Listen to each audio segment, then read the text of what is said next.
Sementara itu, Saudara, Bank BRI Cabang Takengon Aceh Tengah terpaksa harus menutup layanan sementara waktu. Langkah tersebut dilakukan pasca jumlah karyawan Bank BUMN tersebut terkonfirmasi positif COVID-19.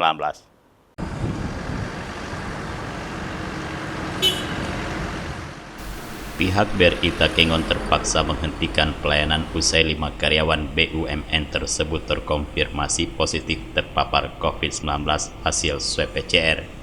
Penghentian pelayanan dilaksanakan hingga 21 September untuk langkah menghentikan penyebaran coronavirus. Langkah tersebut dilaksanakan usai pihak manajemen bank berkoordinasi dengan gugus percepatan penanganan COVID-19 Aceh Tengah.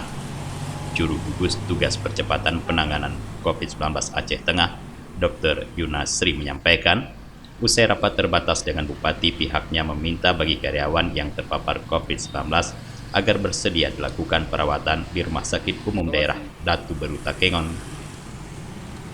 Meski pihak bank memiliki program bagi karyawan yang terpapar COVID-19, namun Pemda Aceh Tengah mewajibkan pihak bank agar dapat mengindahkan anjuran pemerintah daerah demi keselamatan bersama dalam melawan coronavirus.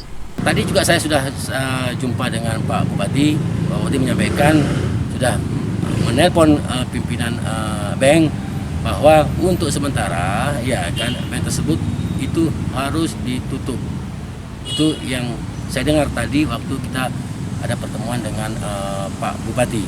Nah tentunya juga yang 4 positif ini juga komitmen kita pemerintah daerah wajib dilakukan isolasi di rumah sakit.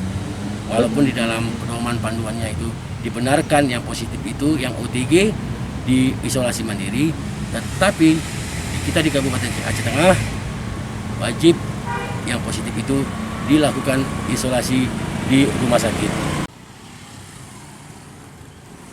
Sementara walau sudah dilakukan penutupan di layanan bank, namun terlihat galeri bank masih dibuka untuk warga yang melakukan transaksi.